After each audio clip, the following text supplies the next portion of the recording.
morning, millennials. Welcome back to The Toast. Happy Thursday. Happy Lauren Elizabeth Day. It's Jackie O. Excelli. Mama's on the pod. Hi, girly swirly twirly. How are you? I am good. I am so honored to be here. I'm here representing, and I am here as a Midwestern toaster, specifically representing the Chicago Swirlies, but all adjacent states. I'm here as a Christian toaster that loves the Jewish toasters. I am here as a non-neurotypical toaster. I'm really covering all of the bases for you guys. You also did an incredible job geographically this week, by the way. Have you noticed? I'm cross country. I've got LA, Nashville, Wisconsin, Chicago, and another LA. But seriously, we are we're nationwide. Yeah, I mean, nationwide is on your side. Jackie Oshry has your back. And I'm in Florida. Right. It's giving all 50 states. It's giving cross country. But you did ask me how I'm doing, and truthfully, now that I'm a mama, we're not well this morning. As you can tell, Jackie's really close to borderline murdering me because I'm a hot mess express, but we made it and we're here. I'm so not close to murdering you. Even though I remote podcast every day, I know the setup. It's new for other people. Take your time. The only people that you would have to answer to are the toasters who are this is late. Right. And I also, did you see, I know you're not on TikTok, but did you see my talk last night? I did see her talk and I loved it so much because that's I don't know if that's a TikTok sound yet, but it needs to be. Oh. When Shannon was here, all we were saying, I don't like you.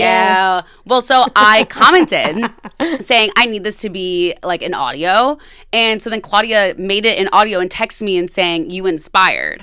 And so me being me, I'm the toasters don't understand what I do behind the scenes. I put my head down and I work. I literally am the boots on the ground. I represent when you're screaming at your phone, listening to the podcast in the car, being I wish I could tell Claudia and Jackie this. I'm texting them that information. You know what I mean? It's so true. It's so true. You're constantly working behind the scenes. But speaking of your work, former podcaster Lauren Elizabeth, how does it feel to be back on the mic? I mean, with my former boss, with your former boss. And the thing is, she's not disgruntled. It's all good. We're wishing her well on her next endeavor. I mean, my favorite thing, though, too, was that I was, nervous and I texted Claudia because here's the thing, I text Claudia for most things because at the end of the day, she has a dog, you have 2 children, we're texting Claude. And it's a safe bet. Exactly. I'm not bothering you unless I actually need you for mama things.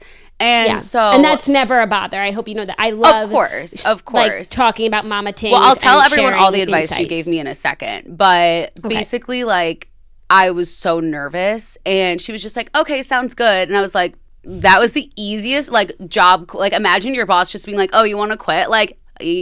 Sounds fucking awesome. I was yeah. So classic. It was easy, but honestly, even my boyfriend last night was do you remember when you used to stress about your podcast every single week? And I was shut the fuck up. It was just such a stressor for me, honestly. I couldn't do it.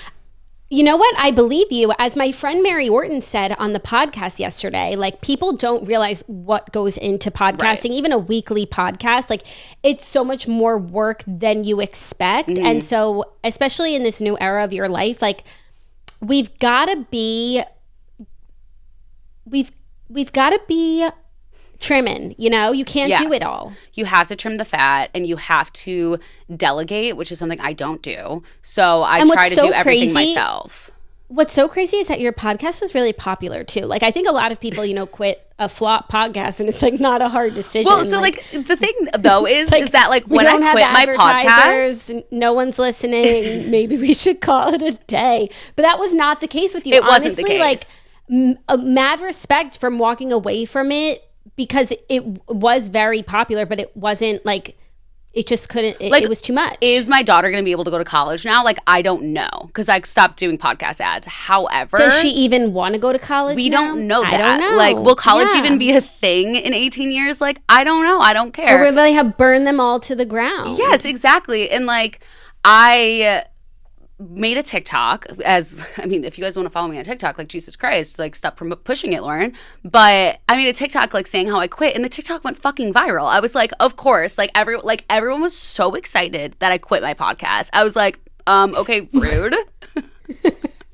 Like, what the fuck? Totally. But I do feel like you spoke to that culture of, what is it? Like, leaving your job. There's a leaving your job culture. Mm-hmm. Yeah, like walking away from things that don't serve you. No. Like, there's literally a quit your job movement. There is. Yeah. Oh, like leaving the corporate world movement.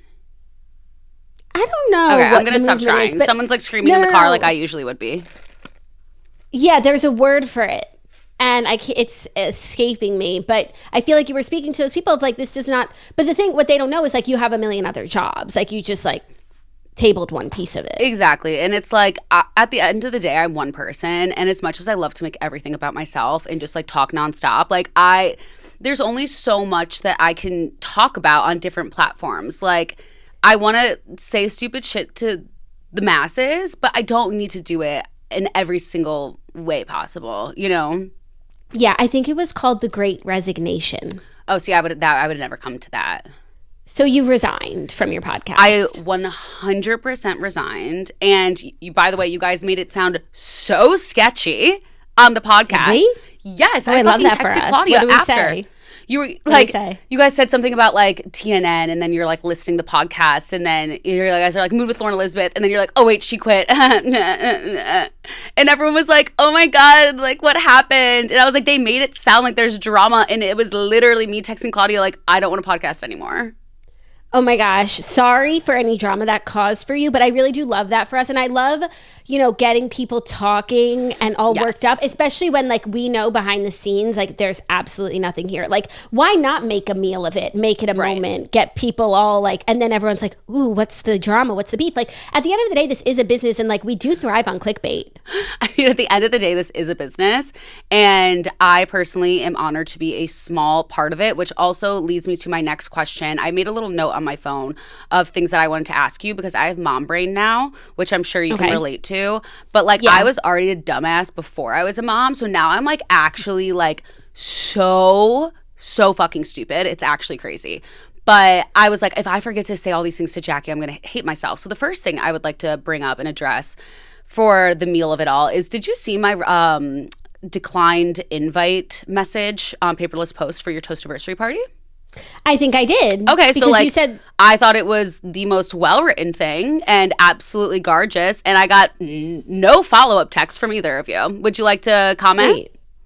Wait, what did it say then? Oh my god. Like, I didn't like in-depth read every response. I was like looking at who was going, and some people who said yes or no, they had like a nice note, and I just kept it moving. Well, here's the thing, and I appreciate you keeping it moving because you have things to do, places to be, but like, it was, I don't know, dare I say 5 whole sentences? What did you say? First of all, I told you I'm a dumbass. Like, it said something, I like, this is how my brain works now. Like, I can't, I was gonna try to screenshot it, but I thought it was too late. It said something about like being a small part of the toast community. Like, I quoted the Great Madison Beer, like, as like, I should have been in that video, like I should have been at the toast party, like I wanted to be a part of her story. Like, it was so toast coded and was so gorgeous. Not a single word from the Oshry sisters. And then 2 days later, when I finally have Claudia on FaceTime, I was calling her to tell her some really important information that will lead me to my next question. And she hung up on me because my story wasn't good enough for her and she was running late. So she hung up. She said, this is not as entertaining as I thought, and she hung up. So like, there's some beef going on between us all.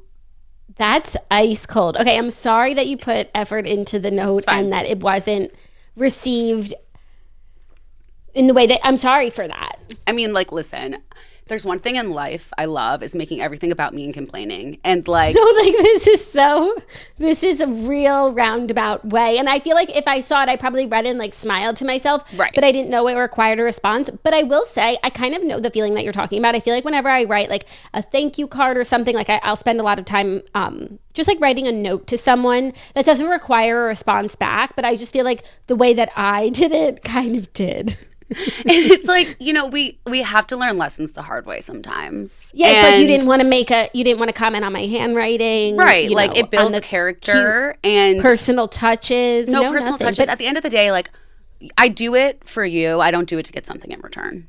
And we have to remind ourselves that. Or do you? No, I 100% did it. I'm like, hello, pay attention to me. Like, yeah. No, but like honestly, trying to get our attention via paperless posts, like it's just not the right avenue. That's where we are in our friendship of like me being so desperate. I'm like writing novels on paperless posts. And it's like, we're just looking at the final count. Yeah, they're like, we don't give a flying fuck. Okay, my last question for you as a mama. Sorry, my wrist hurts if you're watching on YouTube. I don't know what I'm doing. How's your pelvic floor? Fine. No, like no notes? Nothing of note. No. What does it even mean? See, this is what I feel as though, did you ever see, like this would have made the Fast Five if it happened when I was on the podcast. Did you see that Brittany Mahomes fractured her spine because she didn't take care of her pelvic floor? No. Yeah, like the pelvic floor is... No women are educated enough. I sound like a feminist or whatever, but that's not it. I'm just someone I love women's health information. Please share. I've been ignoring my pelvic floor. I didn't know that she was hurting. Well, that's the thing. It's like she needs some love and attention. And since I had such a bad tear after birth, I was recommended to go to pelvic floor physical therapy, whereas like none of my friends were. And so I've learned like all this information about my pelvic floor, and like I know all about like my deep core and like how it affects my back and my hips, and it's absolutely crazy. But also like it affects like the annoying stuff of the reason I FaceTime Claudia was to tell her that I was, and this is probably more of a story for you. I was telling her I went to go get my gorgeous daughter at 4:00 in the morning, and I thought, oh, like what if I just like tooted really quick so that I like doesn't like go back to my bedroom, and then I like shit my pants. And that is really tough when you're a mama holding your own baby and like you don't know what to do. So that is why we take care of our pelvic floor, so that we don't and do that. And that stemmed from your pelvic floor? 100%.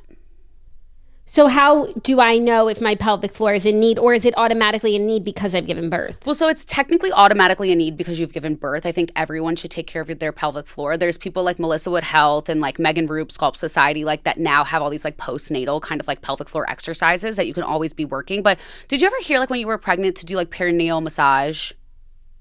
Like a massage for a pregnant lady? Like, no. Like when you massage like inside the vagina. No. Yes. So I remember hearing that when I was pregnant, and I was like, ew, I don't want to do that. And like, if you actually do it, like you don't tear as bad, and like you're taking care of it. And like, I still like am supposed to be doing it right now, and I still can't get myself to do it because like I said, I'm a Christian toaster. Like the Catholic guilt is insane. Can I ask you something that might be a dumb fucking question? Of course. Like, do you give yourself a perineal massage, or you like get a perineal massage? Well, so you don't get it from like, you don't outsource it in a sense. It's not a third party. It's like, not a third party unless it's your husband. Okay, I was they can do it. Like, and a lot of people have their husbands do it for them, but like everyone thinks it's like this like sexual pleasure thing, and it's like not. Like I go to physical therapy and I get a finger inside of my body. Whoa! Right? Because they're going to see the floor. They're going pelvic to floor. Where is your pelvic floor? See, like, isn't it crazy that you don't know these things? Like, not in a sense of an attack on you, in a sense of like women's health. Like, no one teaches us jack. No one teaches us jack, and I feel like you don't know something until it becomes your problem. That's how I felt about my cervix. Like when they told me I had a short cervix at the doctor, I was like, sweet. Like, I'm short. Makes sense. Tracks. Like, I didn't know that the cervix was holding together the whole thing, and that I didn't know until it happened to you. Yeah. So, yeah, there's so much that we don't know, and you learn on the job. But I guess if something isn't thrown your way yet, you don't know about it. But I know, like, what my pelvis is. And does this have anything to do with Kegels?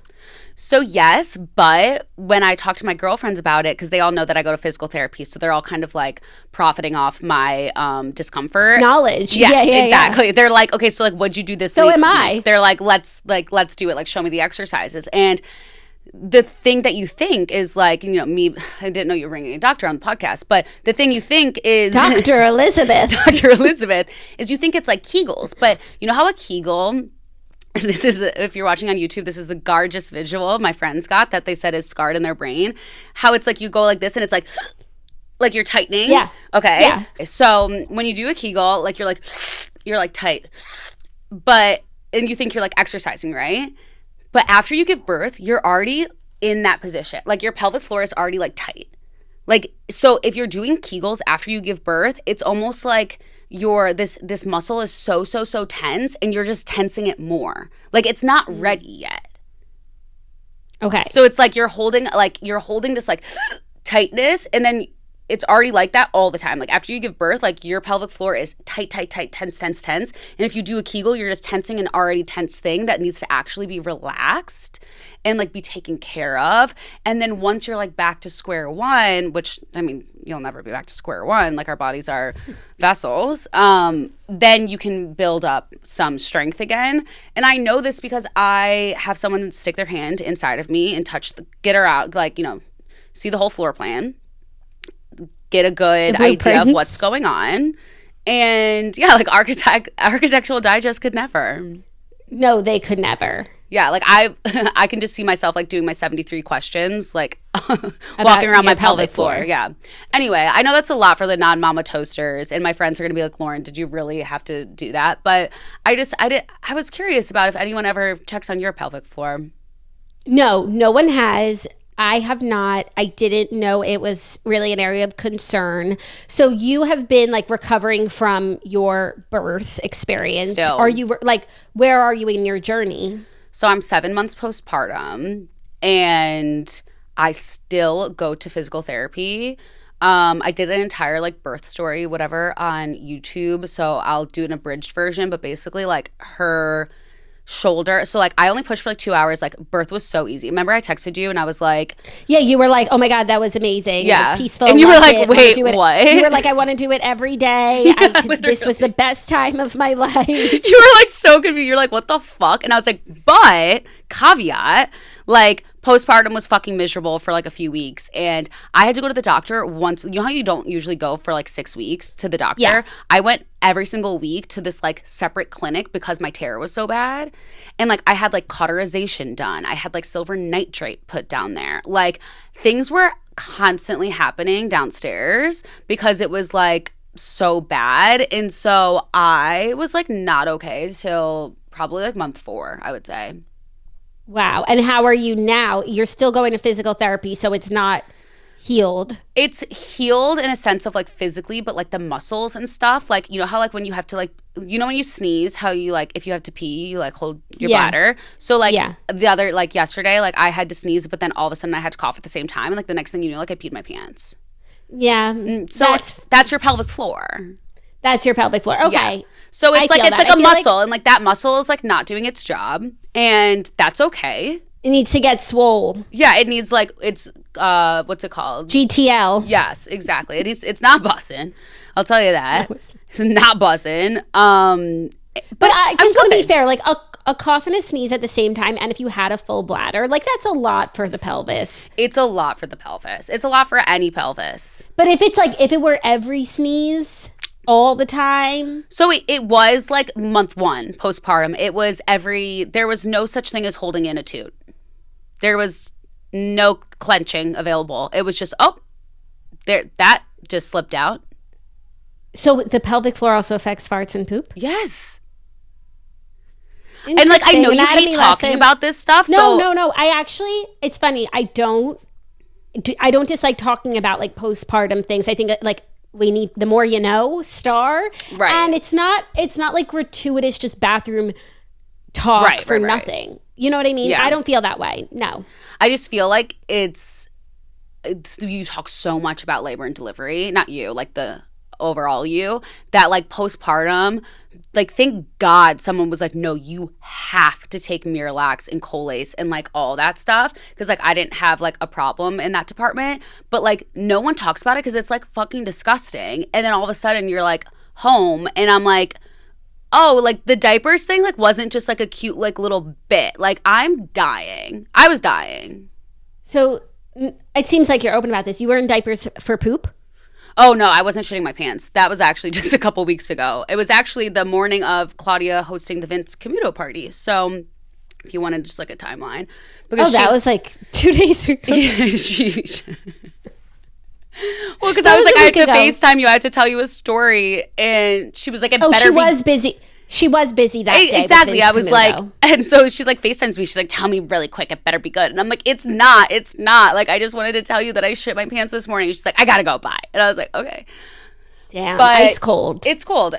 Anyway, so this is a lot of talk and I'm going to start reeling it in now. But yes. Well, no, it's good because what I wanted to talk to you about today is just like catch up, postpartum things. I feel like we've talked a little bit since we both gave birth. We gave birth around the same time. We did. But I feel like for a few weeks, probably because you were going through all of this, I was like chasing you down, trying to be like, how are you? What's going on? Like, what are you doing? How are you feeling? And so we're just like overdue for a catch up anyway. So sorry to all listeners, but this is just me and Lauren Elizabeth, like girly swirly FaceTime. Sorry. Yeah, it's honestly like truly a FaceTime. And I did get like a couple texts from my mama friends and they're like, are you going to talk about mama tings? And I was like, it's my entire personality. Like, oh, it's my entire personality too. And I want to know Lauren Elizabeth as the mama. And I feel like other people do too. I feel like you post a good amount of content, but I just want to hear from you yourself. Like, because also you're such an interesting cat. And you're such like an aesthetic, like YouTube girly influencer. And now you're like also a mom, but still like snatched to the gods. And like Olive is in her like beige wears. Okay, she wears a lot of color. Yeah, she does for you. We like love pink. I'm not a sad beige mom. No. Oh my God. Is there a worse insult? I mean, like literally people are like, are you going to be a sad beige mom? Call CPS. There's a sad beige mom in the room. Honestly, she's not giving her child primary color. She's depriving them. Yeah, like she's not gonna learn the rainbow. Like Purple Monkey is on repeat. Okay, like shut the fuck up. Like Purple Monkey on repeat. But I didn't call you sad beige. I know. You have your like your neutrals aesthetic, and of course you've worked Olive into those, especially with her name itself, like the olive color. I mean, she's like actually a perfect angel. It's like what Mary Orton said yesterday, because like I said, I'm a toaster. I listen every single day. These other co-hosts could never. Are they Patreon members? Yeah, I didn't think so. Actually, Mary Orton is. Fuck. No, we love that. And Shannon is, sorry. My child is a trick baby. So trick you into having more. Like, that's what I call, I actually always tell people that, like, when they ask me how I'm doing, like, my child is perfect, which she looks exactly like her dad and then is perfect. So, like, if she didn't come out of my vagine, like, I would be like, how are we related? But yeah, she's amazing. I love being a mama. I think, and I'm curious to hear your take on this, like, I think my biggest pet peeve, and I know it's like an overcorrection because people for so long like glamorized being moms that like now it's kind of like the opposite. So now there's this like overcorrection of being like, no, like being a mom is so hard. And I've been struggling this probably more so the first like few months just because it was so new, where like it is so hard to be a mom, but I hate how that sounds because I feel like when you say something is hard, it's associated with like it fucking sucks, don't do it. Yeah. And it drives me crazy. And so I finally am just like, okay, it's challenging, but anything in life that's worth something good is challenging. Like, don't you feel like there's like this weird, like you either like love it or you hate it? Like, it's so annoying. Yeah, but it's not that. Like, I love every minute of it. And I was saying to someone, it's like my days are not easy. I wouldn't use the word easy to describe like my life right now, but I would use so many other words that I never would have used before. So yeah, we don't have the ease and like casual and I'm relaxed and everything, but I'm like so full of love and joy and just like I feel like I'm gonna burst with all of those things, which I didn't feel that way before children. I was just, you know, chilling hard. Like chilling hard. Chilling and like a villain. Chilling like a villain. Stop doing that. I just feel like I still chill though. Like I genuinely do, like not every second of every day, but I feel like a lot of the kind of dialogue around it is like, you'll never sleep again. Yeah. You'll never have anyone take care of you again. You'll never, and it's just like, bro, like chill. Like it's not that deep. Like it just like makes your life better. And then you sound like such a cliche of like, I love being a mother. No, I totally feel you to my core. It's like, yes, I don't have sleep right now. But again, I have other things that I didn't have when I did have sleep. And so are you still not sleeping?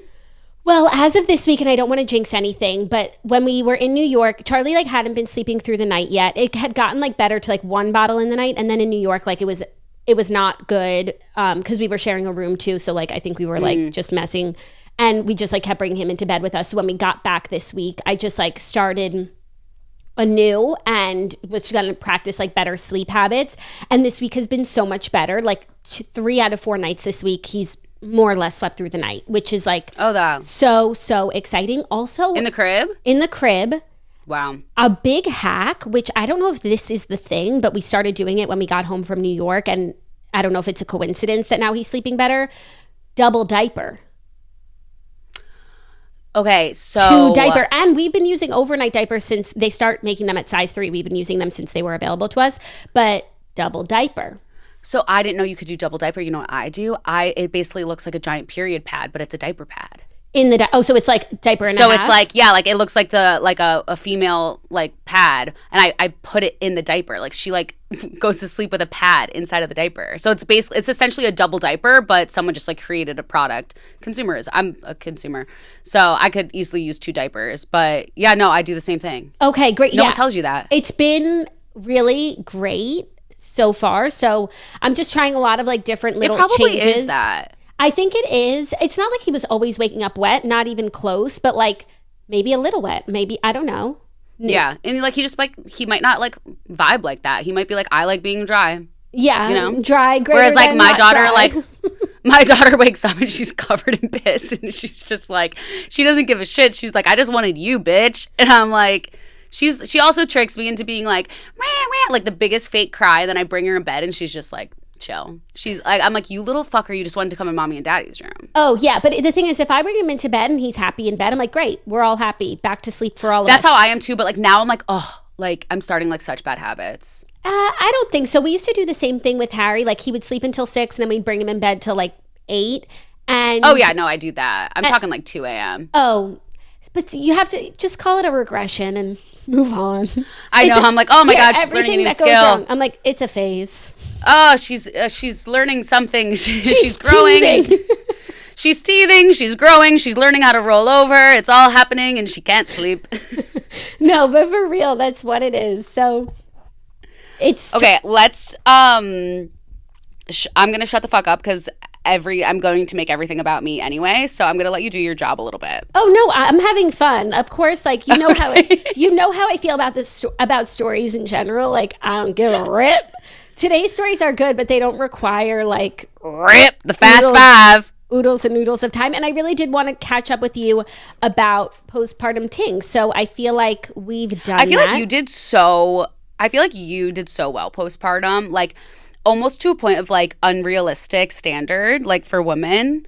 Yeah, I would say unrealistic working standard. I would also say that yes, postpartum after the second for me was much easier than postpartum after the first because I felt like a pro and I knew what I was doing and I felt really comfortable and I felt like I could enjoy things and be excited. But it was one of the craziest work times. It still is. I was saying to someone like I've never worked harder in my life, period. Well, I was thinking about this while I was getting ready yesterday, and I was just like, I don't think people like realize like how hard Jackie and Claudia work. And I know like Mary Orton said a similar sentiment, but it's true. Like you guys work so hard, and I feel like that's why the 3 of us like connected so long ago is because like we all have this like almost like underdog syndrome. Oh, chip, of, like, you mean having chip to syndrome? prove ourselves. The chip, like chip syndrome. Yeah. It's like, and we're all like just constantly like over hustling and like not delegating and like not putting things into other people's hands. But doing that with like 2 children is just, I can't imagine. Like you're over here like podcasting up the wazoo and I'm over here like quitting my podcast to have a child. So no, it's but just, like mad respect. But I also feel like it's like the way that you quit your podcast is the way that like I don't do things that maybe I would do. Right. If I you don't like, do the things that you don't want to do. No, when I don't do things that maybe other podcasters are doing because I'm like, I cannot fit that on my plate. Like my plate is stuffed. I don't say yes to everything. In fact, quite the opposite. Like I do the things that absolutely need doing. You won't even get TikTok, for God's sake. I won't even get TikTok. I wanted to ask you one more mama question about something that you were saying about like positive mama influences. Who are people that you like to follow, fellow mamas who you think like do a great job of showcasing the mama experience, and also like people who you shop from a lot? So the first one that comes to mind is honestly a lot of TikTokers, because they do like day in the lives, and it's like on TikTok, I feel like it's like these just genuine like stay-at-home moms or working moms that just decided to start doing TikTok. Like it's like not people like me that were like have been on the internet for, like forever and that are influencers. So it's like this really cool, I love like following them because it's like just real people, like genuinely just real people that were like, I'm bored at home, I'm gonna film myself or whatever. So I love just like everyone on TikTok, but when it comes to like actually like shopping and doing similar things, I mean, I don't know. I feel like it's almost like the algorithm just like serves me content. Oh yeah, and you see like other people who you don't know. It's just like suggested for you, and like I don't know them, but I'm like taking tips and stuff because like I get so much of my like information from Instagram, and it's not like I'm like taking everything like to heart. It's more so like I'm taking everything with a grain of salt and just like remembering everything. Yeah, but I feel that way about Reels. Like I'll see a tip. Zach and I are always like sending stuff back and forth, or like a product recommendation. He falls for that stuff so quickly. He sees like I'm like kind of table, like that too. A water table hack. Like we have one of those like water tables, and someone like showed how to like put their hose in it, so it's like constantly streaming water. And he's like getting all the gadgets on Amazon. He's like, it didn't fucking work. Really? Yeah. See, like I would do the same thing, but like I have like one of those like bouncy like jumper things, the Jolly Jumper, and then I like see this like one TikTok, and it's like jumping is actually a skill that they don't really like, motor skills that they don't use and need till they're actually 18 months old. So it's actually like not good for them and their hips, and they should be in a walker, blah, blah, blah. And like I see that, and like now it lives like these things live rent free in my brain. And that's like, I want to say I've seen some things about walkers not good for their hips. Like they're not used to walking like that. And then when they do eventually walk, they'll be pigeon-toed if they're in their walker too much. I mean, like, what the fuck? Like, you can't win. Do I want my daughter to be pigeon-toed? No. So, like, what am I supposed to do? Hold her all goddamn day? Like, no, I don't know, all that man. to say, no, I'm not saying that's what's going to happen. I'm saying, like, they have something to say about everything. Yeah, exactly. So then there's what's best for you, mama. It's also, I'm a speech pathologist, pediatrician, mama of 4, and this. And here is how I recommend introducing solids to your baby. And I'm like, okay. How's solids going for you, by the way? I feel like you're doing baby-led weaning. I'm doing a combo. Saw Olive with some chunky food. Okay. First of all. She was eating chunks.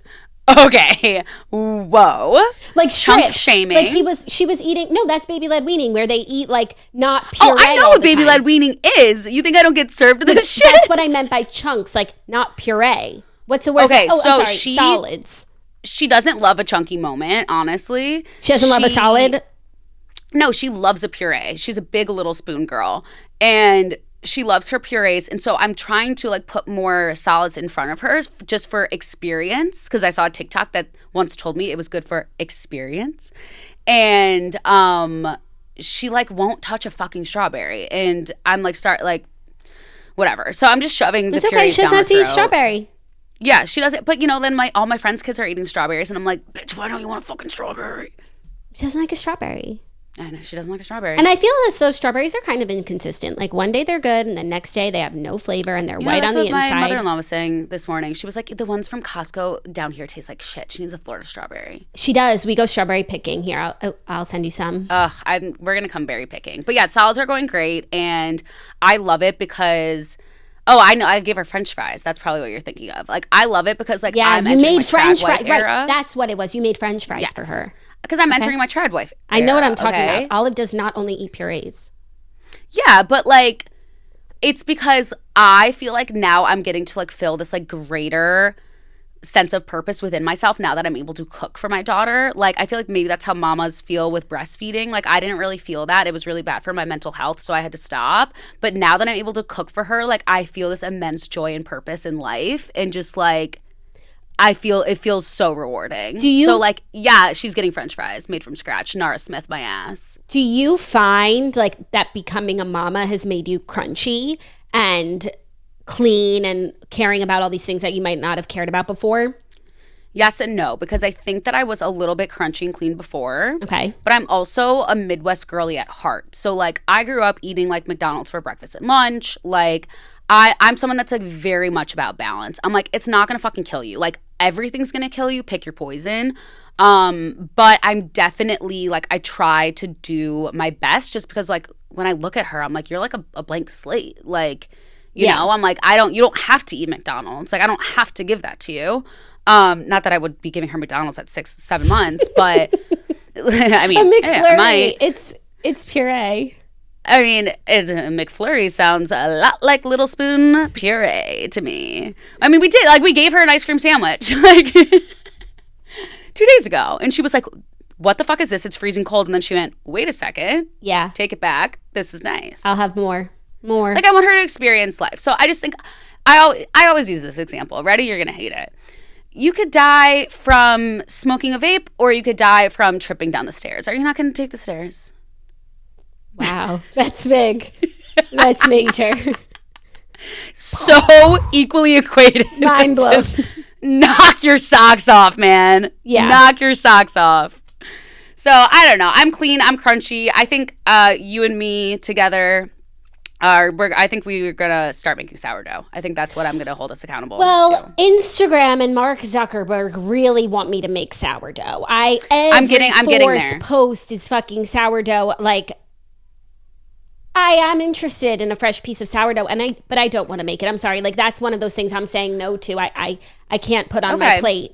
I would love to find, though, like a micro bakery in my area because of mamas who make sourdough and then they start to sell their wares because they make a lot. And love the micro bakeries. Like, I would love to find a sourdough maker in my area and get fresh sourdough. Same for like farm fresh eggs and such. But I'm not taking with your network, how have you not found one? I haven't put the call out, honestly, till now. I mean, toasters get her. Like, someone's got to know someone. Yeah. What's a great sourdough bakery in South Florida where it's like fresh sourdough like I see on Instagram? I want Ballerina Farm style. Because then it's like not bad for you. No, then like, you can like eat bread. It's not bad for you at all. It's just store-bought shit is bad for you. So I'm like, oh, you're telling me I could eat more bread if I just like make it at home? Like, sure. Yeah. Sure. Are you going to make one? And also, like, the slander on the Wisconsin eggs the other day. Okay, I just need to say, Wisconsinites, don't get your bragas in a twist. I'm here to represent my Midwest toasters. Like, what the fuck is wrong with Wisconsin? Reading comprehension. What I said was, from up the road. I thought they were from down the road, a local farm. Instead, they're from Wisconsin, obviously, like a plane, train, and automobile away. It could have been from California, and I would have been upset. It wasn't about Wisconsin. It was about the distance. Right. It's a distance thing. But, you know, I knew that deep down, but I still wanted to come on here and make sure Wisconsin felt heard. The way that they would come for me when I've had one of their local heroes on the show this week, Mary Orton, and you think that I don't support Wisconsin? I know. I mean, I love Wisconsin. I love a good Wisconsin. I was there for New Year's. It was great. I had a party. But that you guys would think I don't support Wisconsin is disgusting.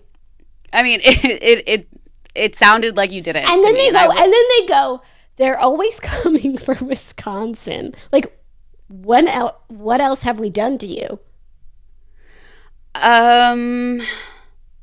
What else did we do? No, to you? I think like Detroit. You were coming from Detroit a couple months ago, which is nearby. Like, these are all the places that like I take on as a whole. You know? Yeah. Okay. I cover the Midwest territory, so like, you guys like kind of like disrespect the Midwest a little bit. Well, I don't know if it makes you feel any better, but when I think of Wisconsin, Detroit, and Chicago, like I don't group them together in my mind. Like, but like we are together. Like, when I think of Wisconsin, like I think of like top left of the country, not Midwest. But like Jackie, like when I'm going to like a lake house, like I'm going to Wisconsin. Like I can be in Wisconsin in like 45 minutes. No, like, I believe that's like you. Where I go. You're right, you know, but I'm just saying the way I associate it, I'm not just like Wisconsin, Detroit, and Chicago. Yucky. Like Wisconsin to me, it feels like if I had to pick out Wisconsin on a map, I'd be wrong because I would think it was like above California. That's where I think it is. That's what I don't love about geography is like it really should be more feeling based because that's how I feel as well. Like I don't want to know where it is on the map. I'm going to tell you where I feel like it is. And something where I felt like that I've now like taught myself because I know it's not right. Like where I feel like Chicago is in the country versus where it actually is are two different places. I feel like it's dead center of this country, like probably totally. like Kansas, but it's actually like just to the left of New York. Yeah, see, like I feel as though, like sometimes I'm like, am I close to Canada? Like, could be just a hop, skip, and a jump. You're close to Michigan, yeah. Yeah. But it doesn't. I don't want to get into geography because I'm going to expose myself. Like in the beginning of the episode, like I said, I was a dumbass. Like I'm not fucking kidding. I blame my mother. She transferred me schools right before we had to take the geography 50 states test and like fill in all the blanks. And I switched schools. I never had to take it. So I'm an idiot. Well, I also feel like transferring schools builds character. So maybe you wouldn't be the online sensation that you are 100%. if you hadn't. 100%. So it's one or the other. No geography or bussin' personality. What's it going to be? Boston personality. A little bit of trauma, a little bit of transition, and boom, you're a podcaster. Boom, who's going to quit? Okay, now without further ado, it is time, unfortunately for me, for the Fast 5 stories that you need to know. Today's Fast 5 stories that you need to know are brought to you by Saks.com. Turdy and I have decided that we are saying yes to warm weather this year, and that means we are stepping up our wardrobes with the help of Saks.com. Everybody knows Saks.com is the place to shop. Saks.com is making it easy for us to get a jump into spring and summer fashion trends as we approach the warmer seasons. Whether you're looking for new boots for Stagecoach, beachwear for St. Bart's, or new activewear for a 5K you're training for, they've got it all at Saks.com.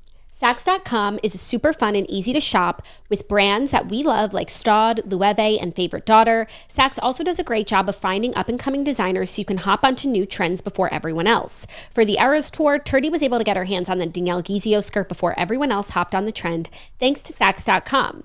With different curated shops like Spring Wedding Guest, It Girls Closet, Designer Shop, and Date Night, Saks.com makes it easy for you to find exactly what you're looking for. You can find anything from a cozy vibe to a more elevated look at Saks.com. Discover new ways to shop for everything, every day at Saks.com. If you are looking for a little bit of a wardrobe refresh this season, Saks.com.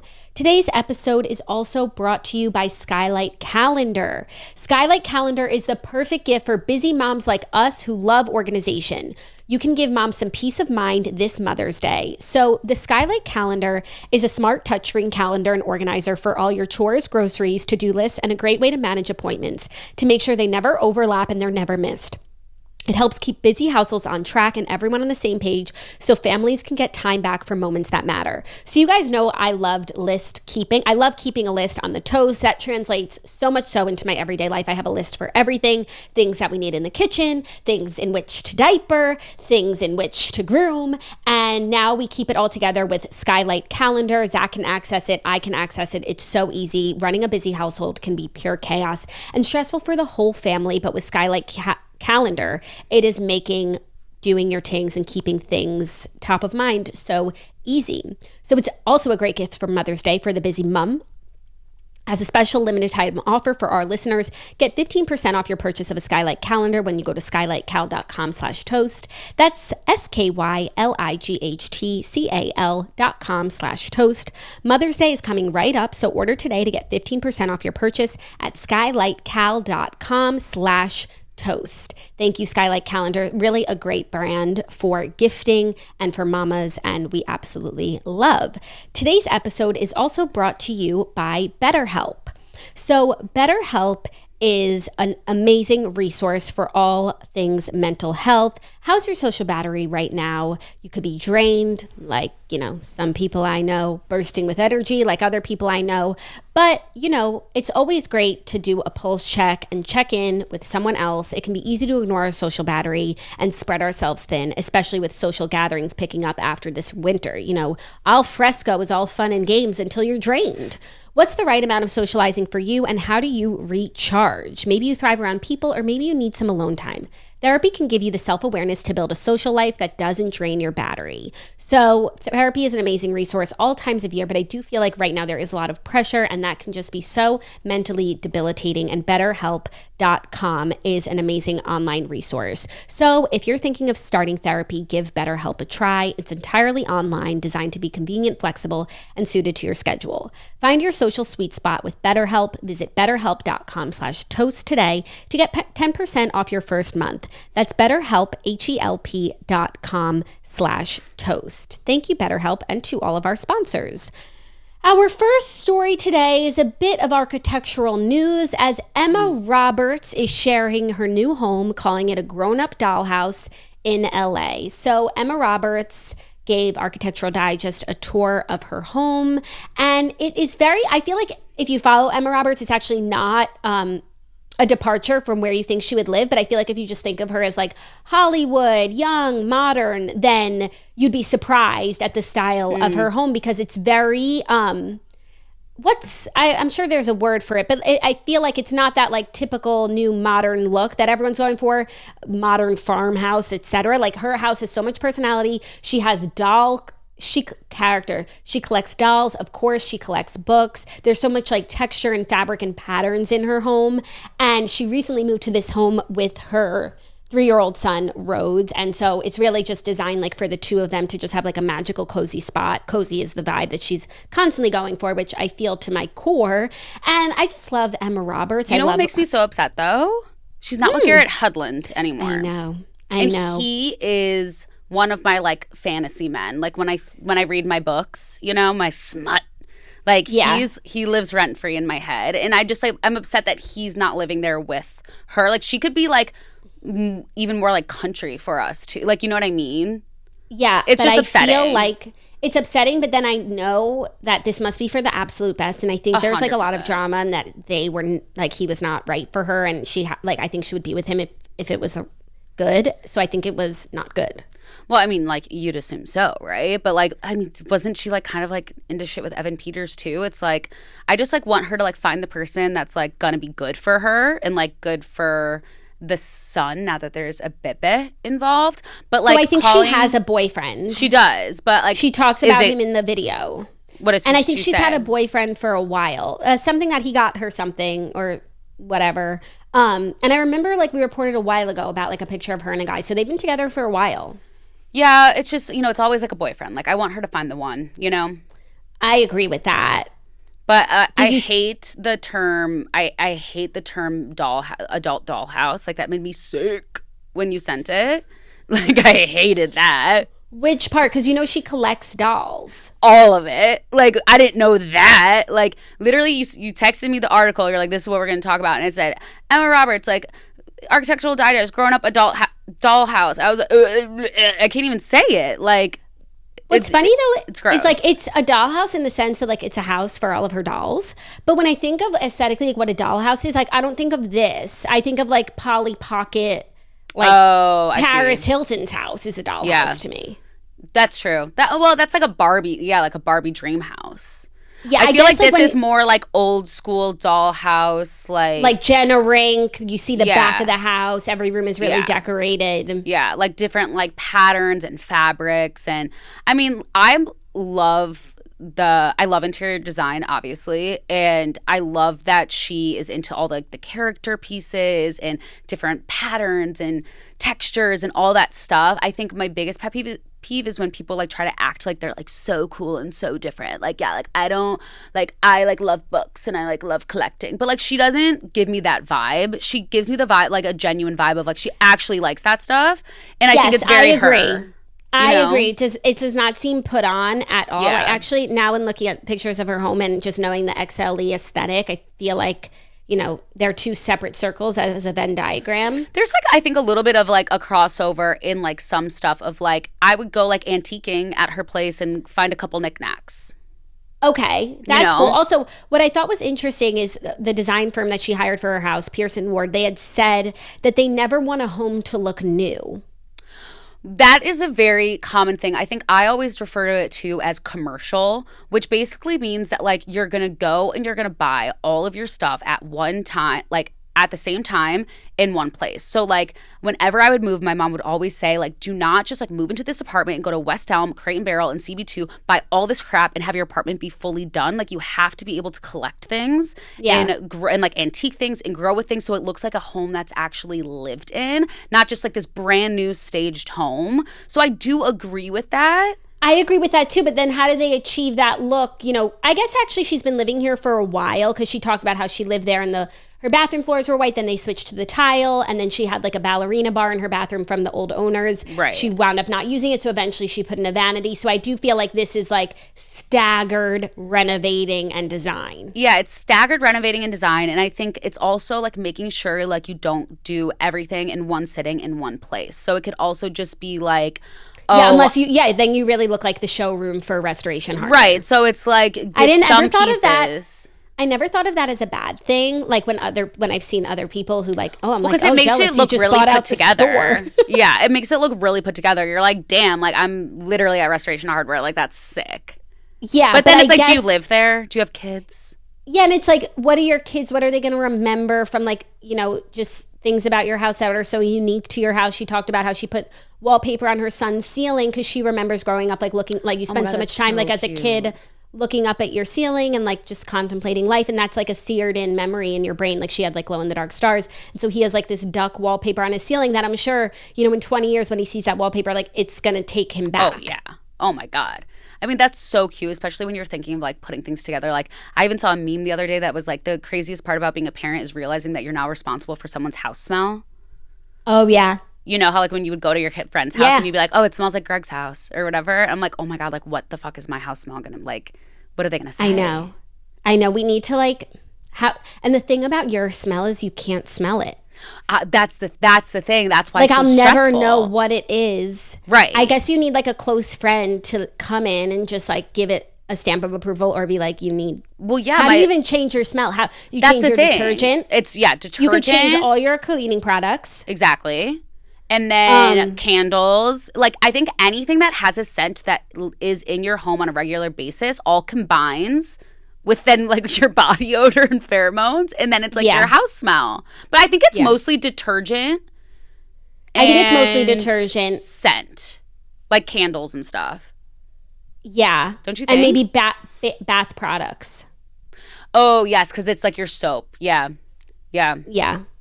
I don't know. That is frightening, though. It's frightening. But anyway, Emma Roberts, I absolutely love her. Did you ever watch her on American Horror Story with Kim Kardashian? I never watched it. I didn't watch it either. I'm not an American Horror Story swirly, but I am an Emma Roberts swirly. So whenever she does like any of her movies or anything, like I'm first in line. I support. I love it. Yeah, and her home just like gave off a really peaceful vibe. She's also a huge reader. Obviously, she has her book club, and like she is like a serious reader. No, she's reading like Joan Didion. Like she is and not again, reading like, smut. It's not something that's put on either, because you can't fake that. Like seriously, how many dreadful books can you read just for your brand? You can't. You can't. You can pretend maybe. I don't know. You can, but then like I feel like she talks about the book.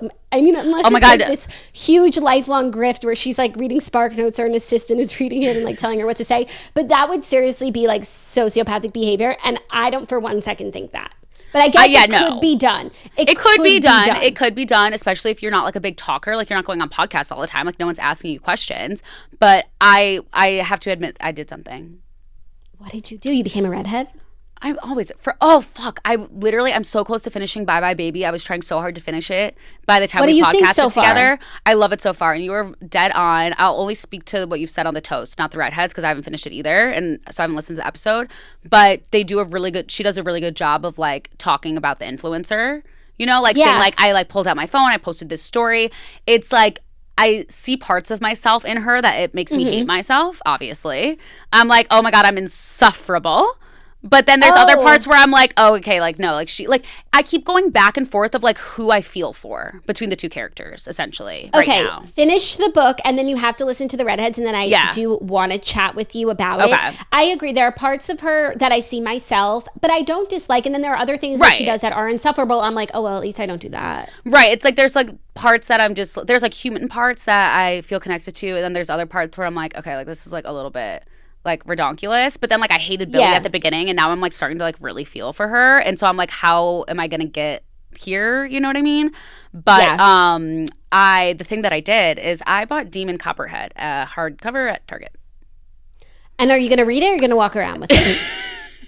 TBD, to be completely honest. I want to read it, but it is probably going to take me so long to get there that I feel like it's better I get this off my chest now. Well, I feel like with Demon Copperhead, you have to get to the part where it gets interesting, and then it'll be all downhill from there. But it is an uphill battle until a certain point, like maybe 20 or 30%. Okay, but then you'll be like so into it that like you won't want to put it down because it's genuinely good. But like you have to give it time and space and grace. You have to give grace to Demon. I mean, I can give grace. I really can. We all. I believe grace. it. I'm gonna read it. I'm gonna do it. But like, I just wanted to like be completely. Authentic, because that's what we do here. And I'm a toaster, and I went out and I was influenced and I bought fucking Demon Copperhead paperback. So wow, get on my level, queen. Yep. Dumb bitch who? Dumb bitch where? I don't see one. Right here. Okay, well, our next story is some exciting citizenship news. Well, not citizenship, but, exciting for the country. Prince Harry has officially renounced his British residency. What? He's listing the U.S. as his new country on documents. So Prince Harry has renounced his British residency and claimed America as his home in new paperwork. On Wednesday, for the first time since Kate Middleton announced her cancer diagnosis, he spoke via a video link at Travelist's annual general meeting. Wow, is there like a Zoom presentation this man won't show up to? Travelist is a sustainable travel organization that he founded in 2019. Sure.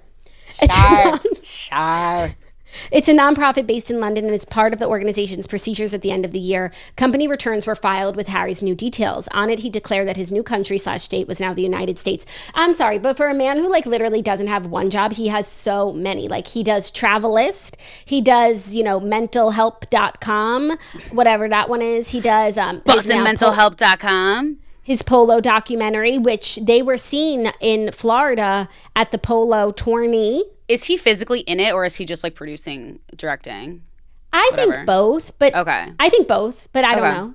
Because like polo is obviously objectively like interesting. It's just like the Prince Harry of it all is like kind of being like, I don't know if I need you to tell me about polo necessarily.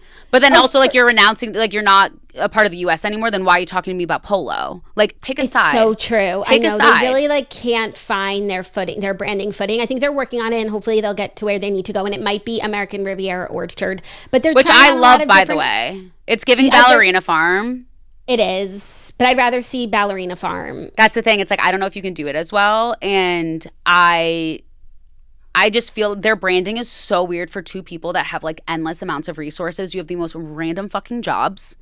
Like honestly, goals. Like I'd love to be paid for doing literally nothing. I kind of do, but it's just and I want to say about the polo thing, on the one hand, it's like, okay, we don't need you to center yourself. But on the other hand, like you are Prince Harry and you should be camera. You don't like Prince Harry behind the scenes. What's the point? Yeah, I mean, but it's almost like they tried to do that with like some of the Disney stuff, and then even whatever they were doing with their like Archwell or whatever stuff. Oh yeah, like production. Yeah, production, but also you need to be on camera because we do care about like, are there two more interesting people technically? Like no. So that's what I'm saying. Just like pick a side. They've got Prince Harry, Meghan Markle, Duchess, Duke, Sussex, Archwell, American Riviera, Orchard. We're at 11, and I'm probably forgetting stuff. There's probably also just like adjacent words that like aren't that they don't claim, like princess. Right, exactly. That's what I'm saying. Like there's like so many Windsor, Mountbatten, like so many things, and I'm just like lean into something. Like it could be anything. Like, do you want to be famous or do you not want to be famous? Do you want to be on camera? Or do you not want to be on camera? Do you want to be British? Do you want to be American? Like, pick a freaking thing and stick with it. Like, they don't stick. It's just constant. Yeah. Agreed. I can't keep the news up. here is that he's now, like, his place of residence is the U.S. Yeah, but of course, it's giving like someone at TMZ was doing their daily checking court documents and just like saw this. Yeah, it was Daily Mail. Yeah. They love to check in. I feel like Daily Mail is to the Prince, Meghan and Harry, as like TMZ is to right. the Kardashians. Exactly. Like it's someone's job at Daily Mail to like plug in their algorithm and like find all the court documents of the day, and then they were like, oh, look, here's one. He's officially this or that or whatever. Does he have to pay taxes here? For sure. Because think about it, his income is being mailed to him in California, so he's paying Florida income tax, property tax, right? Does he have to pay UK tax too? I think so. He's still a citizen. Oh, I think so. That's a good question. This is where I'm going to tap out. I think he's in. Me too, but I do think like when you're in transition, like you pay double because you don't want to like get fucked by either one. Yeah, it's just weird. Yeah, because I guess you're a citizen that's making income, but then you're also a resident that's making income. Yeah, and that's when I go to jail. That's when I get locked up. You think you would sooner get locked up than just be like, okay, so take all my money? No, like I already do that. I already say like take all my money, but I think I would fuck it up. Yeah, I would fuck it up, and then they'd be like prison, and I'd be like, let's go. Yeah, take me away, boys. Like take me away. I mean, like this is gonna be great for my content. She's with her Canon G7. Can I bring my camera? Okay, are you ready for our next story? I am. Christina Applegate declined a Real Housewives of Beverly Hills offer. Producers said that she would be boring. So TV veteran and Emmy winner Christina Applegate was once asked to star in the Real Housewives of Beverly Hills, but she declined the role. She said, I was asked to be a housewife for Beverly Hills. She was on a podcast with Jamie Lynn Sigler. She said, they asked me to be one probably 10 years ago, I would say. She said she turned down the spot on the highly successful show because she felt that she wouldn't bring enough of the drama that was required. Quote, I wouldn't have shown up for any dinners. I would have been in my sweatpants. I would be laying down in bed. What fun is that? None. I would be the worst housewife anyway. I ended up becoming really good friends with the executive producer of Beverly Hills because our kids went to school together. And after a few months of getting to know the producer, she turned to him one day and asked, now that you know me, and would I have been a fun housewife? And he's like, no, it would have been the most boring shit I've ever seen in my life. Well, that makes sense because they're friends. Yeah. Know thyself. Know thyself, for sure. 10 years ago makes more sense, though, because like I was like, right now they asked her? I was like, she's got a lot going on right now. That seems like too much. But yeah, I'm sure like, you know, she's a young thing 10 years ago. They probably were like, ooh, let's get this big name. And 10 years ago, they were really casting big actresses' names like Lily Davidson, Lisa Rinna. And I could see her name being up in that mix. Yeah, I mean, I don't know her as much like on a personal level to where I can be like, yeah, like she is such a homebody.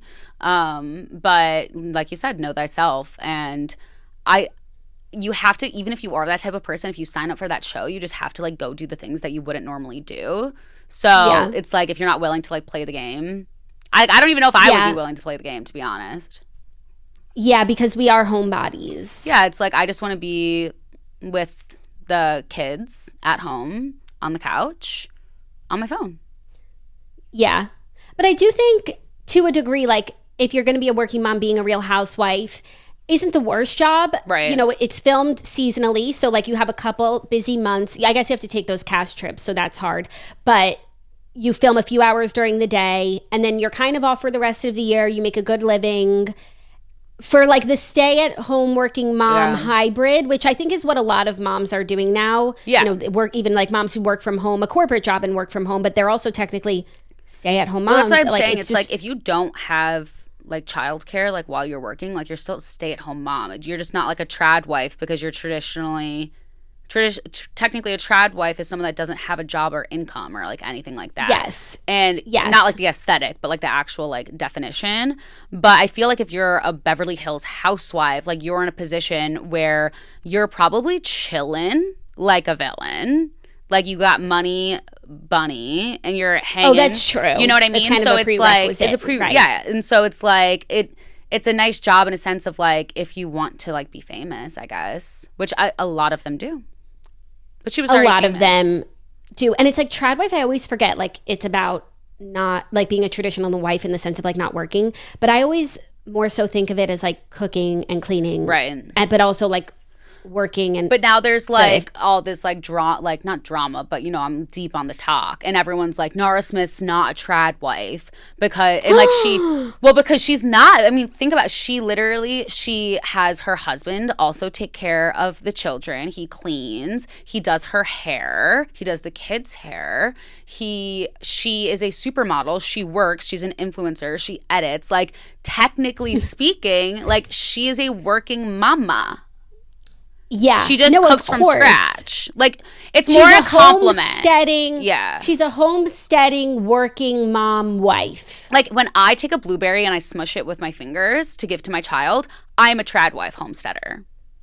You are homesteading. You are. Yeah, like, because I didn't go out and buy the puree. I literally smushed a blueberry with my fingers. Like, I'm homegrown.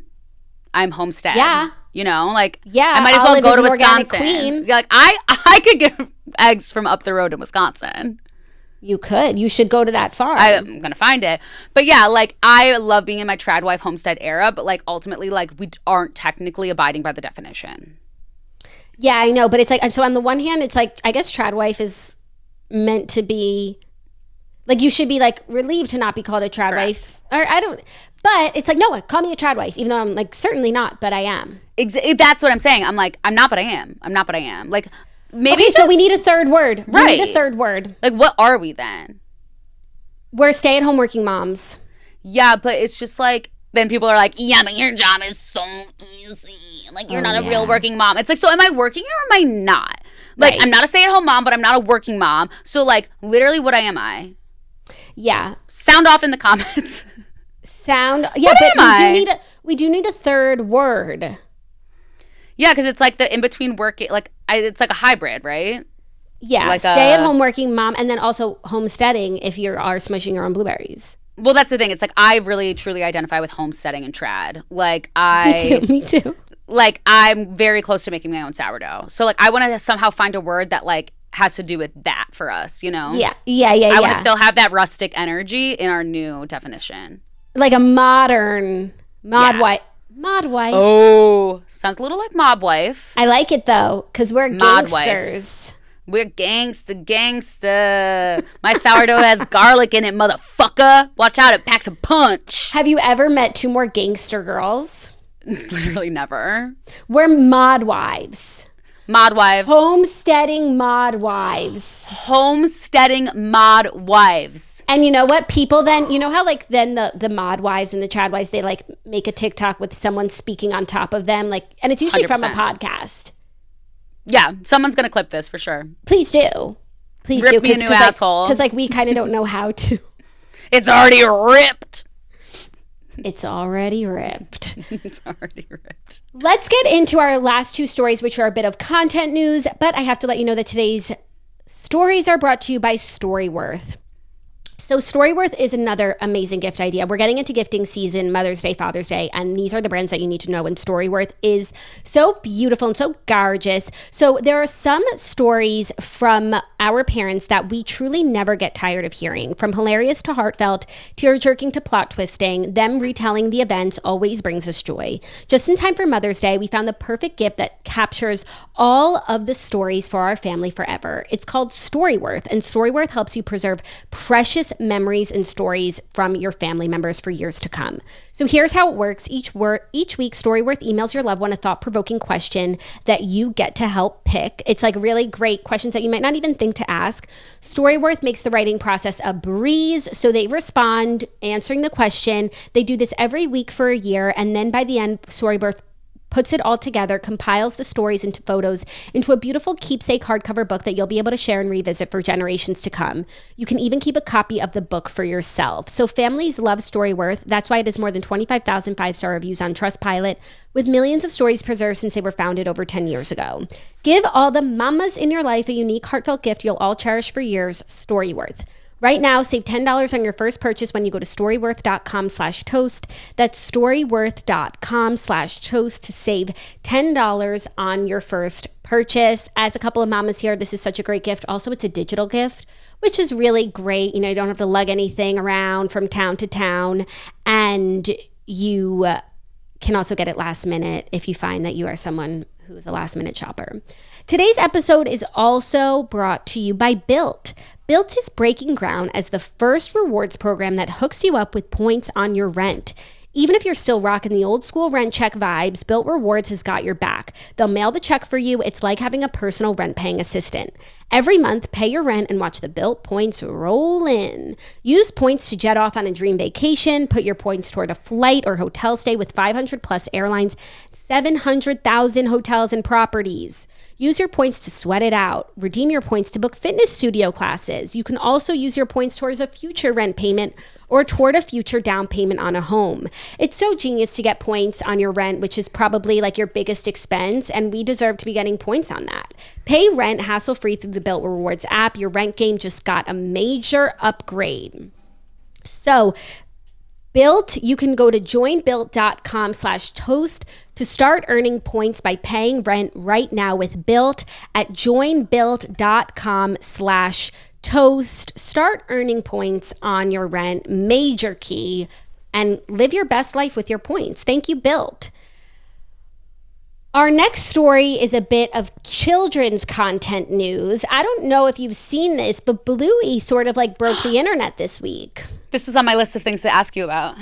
Is Bluey ending? Parents are freaking out over the Sign episode. So Bluey dropped their season 3 finale called The Sign this week, and apparently it was very emotional, and like the parents are crying. Did you watch it? Okay, so I haven't watched it because I'm a big Bluey stan though, which when you posted on your Instagram that Bluey's a girl. No, you guys, I feel like we can't go any further with, I cannot get over, like I still haven't like reprogrammed my mind. Bluey, if you guys have watched the kids show Bluey, you need to know that Bluey is apparently a girl, and I only know this because we were watching Bluey, so I bought some Bluey books, and in the books, like, the pronouns are she, and so Bluey's a girl, Bingo is a girl, which I knew. They're sisters. It's a show about sisterhood. Like, I literally never would have thought that. I'm sorry, but Bluey looks like the dad, and the name Bluey, like, Bluey sorry is to be, like, boy. gender conforming, but, like, Blue boy, and it's like Blue looks like the dad and Bingo looks like the mom. So I'm like really trying to wrap my head around this. When you posted that, I think I messaged you like 3 times in a row. I'm like, no, like you're lying. Like what? Like what are you talking about? And then even I was watching an episode yesterday, and it was like the dad, Bluey's dad, and his brother. So they were like, it's always the older brother with the younger brother, and I was like, wait. Maybe they're not, but they were talking about each other. And then they like reconfirmed that they were sisters. Oh yeah, and Uncle I was just Scrubs like, or something? Yeah, what's his name? like, I don't know, like the drunkle. But I was like... Yeah, in one of the stories in the book, they go to like Uncle Scrubs' pool, and it's like, it's clear he throws parties. Like it's... No, like he fucks, like yeah, for there's sure. like a wet bar. Yeah. He has like that pool cleaner that's like scaring Bingo, because it's like that snake-looking pool cleaner, because like, you know, there's like a lot going on in that pool. which does like scare dogs. I will say those snake pool cleaners, but like there's STDs in that pool for sure, and we have to like protect Bluey at all costs. But I didn't watch it because like I have like abandonment syndrome and issues, and like I saw all these parents on TikTok talking about Bluey like moving, and then all of a sudden it's like this emotional episode, and I'm like, I can't go through that right now. Like I simply can't bear it. Like, no, and also I need to wait. So I was going to ask you if you've watched it. No, I haven't, because our kids aren't at the age yet where they like watch shows episodically. It's like when I turn something on, I'll just like turn on a random episode. It's like we're not all caught up on Mickey Mouse Clubhouse. Like it's just like, oh, like we want to watch the one about the farm. So I didn't realize people were like waiting week to week for Bluey, and like the season finale dropped, and it was like, is Bluey coming back for another season? Like I never really think that about these kids shows, except for Bebe Finn, because there was like only one season on Netflix. Do you know Bebe Finn yet? No. Bebe Finn. It's a show on Netflix. It's Pink Fong, so it's like Baby Shark vibe. Oh, okay. And there used to only be 3 episodes on Netflix, but they were like an hour long, and it's just like Bebe Finn and his brother and sister like singing with their parents. Classic. It's like cute, swirly stuff. Then the new episodes dropped, and I was actually watching them.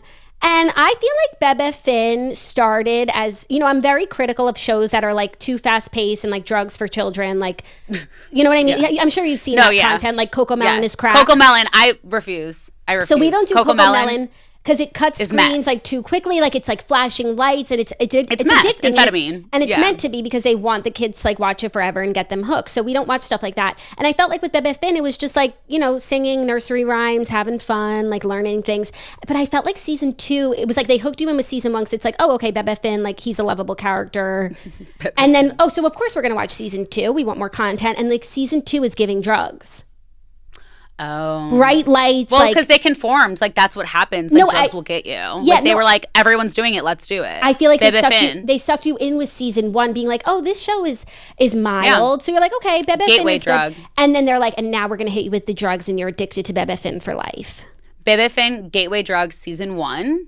Yeah. To get you hooked for season 2. Now you're a meth head. Season 2 is like EDM, bright lights. I can't do that. Like, screens I can't do that. Changing quickly. There's no need for that. But here's the thing. It's like they do that with the other, like, with all the cartoons and stuff, right? So, like, what the fuck is it about Miss Rachel that my child, it's like there's crack in her voice. My child is so excited, so ecstatic, so happy, like so into it. The only possible logical reason I could think of is because it's a person talking directly to camera. Yeah. So that I think she thinks that she's like actually kind of there or something.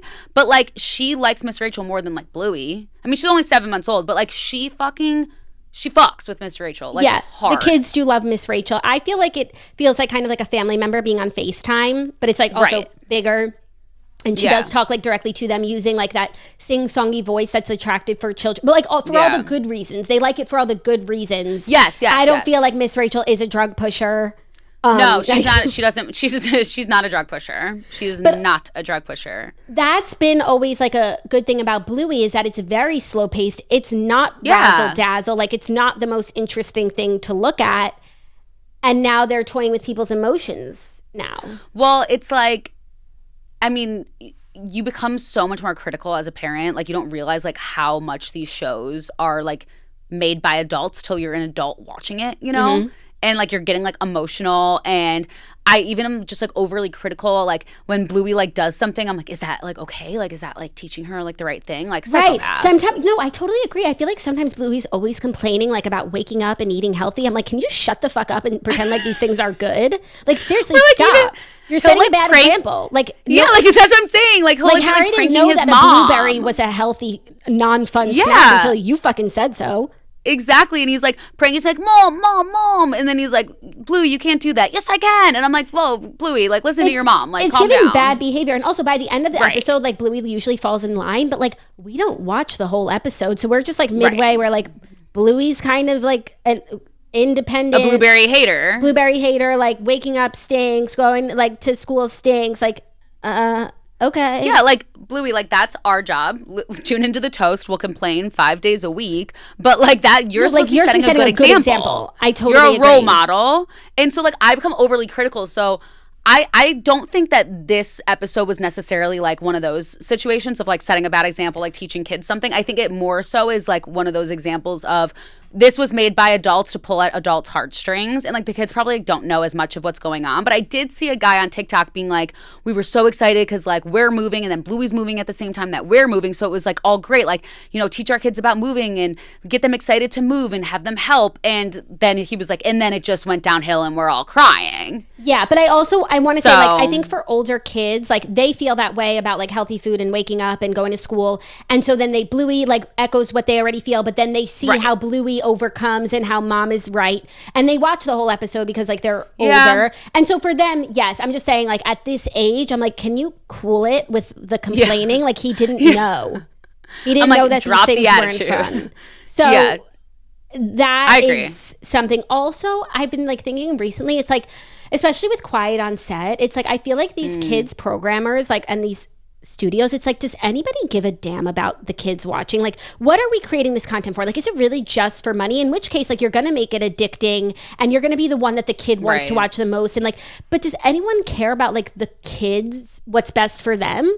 That's why, like, A, like, Miss Rachel cares. Agreed. And B, I was thinking the same thing the other day. I'm just like, who like grows up as an adult and is just like, and I'm not saying it in a bad way, like I just genuinely like want to know their intentions. Like who's gonna be like, I'm gonna make a kid show, like I have these ideas, like the creative process of like creating I'm gonna something make for a kids. kid show. I have these ideas and it's gonna be really great for the kids watching, like, and that's gonna be our number one mission driving statement, not like profit, not hours watched, like this is going to be what's best for their development. I think zero. That's especially because they're all made by like larger studios who do care about like hours watched and profits, and like oh for some reason the kids department is like a nonprofit. I don't fucking think so. I agree. It's mama things, you know. You'll get it when you get it. Yeah, I never thought about all of these things before, but then you're forced to. So today's episode is incredibly long, and we need to get these files across the country from the Midwest down south, and I'm going to call it here. The fifth story, like maybe it'll make tomorrow's top 5, maybe it won't. Can you at least tell me what it was? It's a bit of content news. Now we're doing the fifth story if I tell you what it is. Well, I just want to know. The Dallas Cowboys cheerleaders are getting a docuseries on Netflix, which is really like important to me. Yeah, see, that's important to you, and like I'm okay without it. So I'll leave it to you and Zach. And now you guys know. And by the way, now you guys know. So we did do 5 stories. It's like we can't help ourselves. We did do 5 stories. And I'm telling you, as a Midwest toaster, fuck Dallas. We're not talking about it. Uh-huh. Yeah, well, maybe I'm coming in hot. Depending on what goes down today, maybe I'll save it for our guest tomorrow, Stassi Schroeder, who, you know, as we talk about Bluey, she kind of has the inside track. She was kind of like the biggest star on the Bluey red carpet last weekend. She went to the Bluey red carpet? Yeah, for this episode. And we're going to I'm going to get the inside scoop on that experience. Please do. Because I am a Bluey lover. What's Olive's number 1? Miss Rachel? Miss Rachel, for sure. What's number 2? Bluey. And number 3 is Real Housewives. I'm not kidding. She loves Bravo. And does she read Camper and the Counselor? Does she read Camper and the Counselor? Yes, but number 3 before Camper and the Counselor is The Toast. She lights up when you guys are on the TV. Because like I listened to you guys every single day while I was pregnant. When you guys come on the TV, she knows your voices. She's like, you guys are like Miss Rachel to her. Like she thinks you're talking to her. My friend Mary Orton said the same thing when she gave birth. Like she was like, you're not my mama. She's like, who the fuck are you? Yeah, no, she loves Jackson Claude. She loves Camper and the Counselor. Not as much when she was little. She was kind of like, I just go to bed and I get into bed and I feel sad. I climb into bed, I start feeling sad. I climb into bed, I start feeling sad. And also at this age, at this grabby age, the paper, like I read it with Charlie, but I kind of have to like set it up so that he can't grab at the paper because they like board books right now.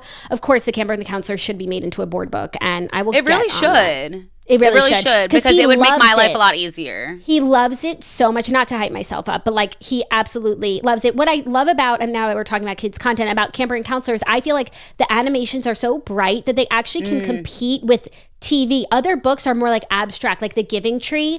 Lovely story. Who wants to look at that? No, I know some of these books are just I can't. Like it's you bare need to bones write illustrations. More children's books because like Camper and the Counselor is like it needs to just be the first of many because some of these books fucking suck. And like illustrations aside, like can you at least fucking rhyme? Can you at least fucking rhyme? Especially I'm trying to have a good time. I feel like, you know who really phones it in? Who? Jimmy Fallon? Oh no, I had never read his. Oh, here, I'll recite it to you. Ready? The book is called Dada. Dada, moo. Dada, meow. Dada, rawr. That's the whole book.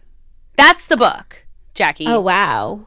Wow, expose incoming. Oh, no, like literally talk about a cash grab. Anyway, sorry, but like I'm coming for you, Jimmy Fallon. No, there's nothing more infuriating than a bad children's book. And I bought some Mickey books because like Howard likes Mickey, so like let's get some books. And like, I'm sorry, but like do better. No rhyming. The stories are so lackluster. Yeah, I want a bussing, rhyming Mickey book. Make it happen. Bussin', rhyming, but the thing Mickey book. They don't make it happen because they want the kids to watch on TV. What's one book sale going to do for them? What's one book sale going to do? It's not regenerative income. True, but it's all a part of the Mickey cult, you know? Like it has a part, like it's an important part to play. We all play a part but I'm telling you, if you don't have that Dada book, that like your first word will be Dada, Which, first of all, is so fucking rude. Well, Lauren Elizabeth should write Mama. Mama moo, Mama meow. I mean, he already did. Mama moo, Mama meow. But you think anyone bought me that book? No, they bought Dada. So rude.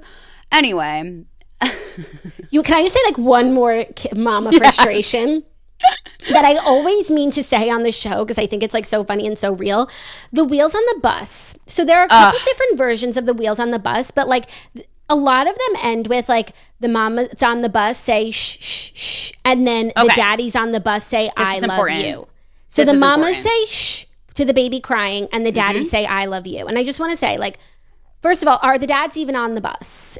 First of all, the dads aren't there. Are the dads in the room with us? No.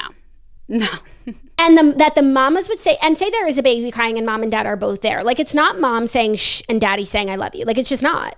No, it's not. It's literally, I know you don't have TikTok, but one of my TikToks is I have a list on my phone of all the fucked up children's song. All of them. Like, that song is so great until you get there. Until that. There's a version that I do like that I think Miss Rachel switches it.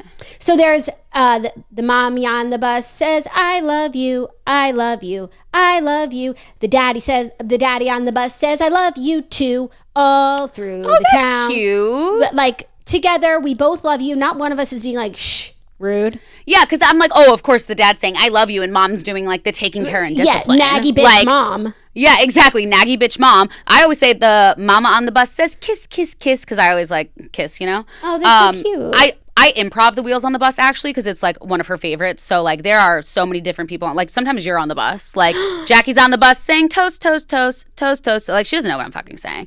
So I just have fun with it. She does know. Also like every single lullaby is about monkeys. They're falling off the bed. The ducks are being left behind by their mama. There were 3 ducks. Now there's 1.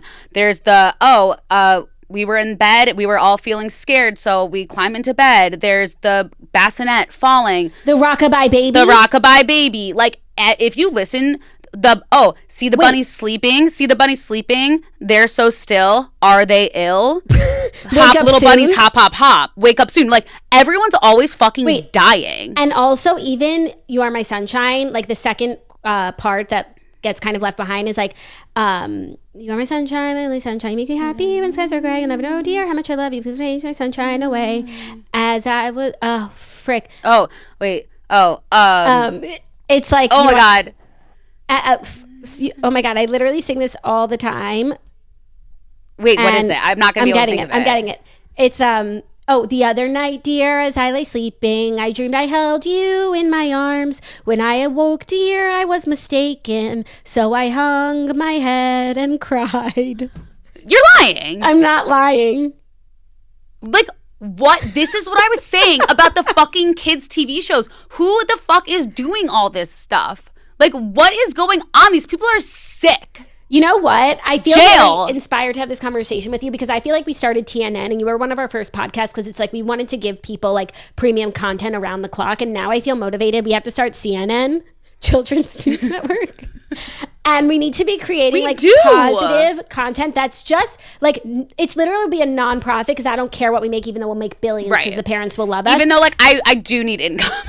No, the thing is, because it's like, it will pay for itself, but our 100%. Initial mission, and there's only one mission, and it's just to like create positive, uplifting, enriching, stimulating content for the children. These people are sick. These people are sick and twisted, and I am done with it. Literally, it's disgusting. Okay?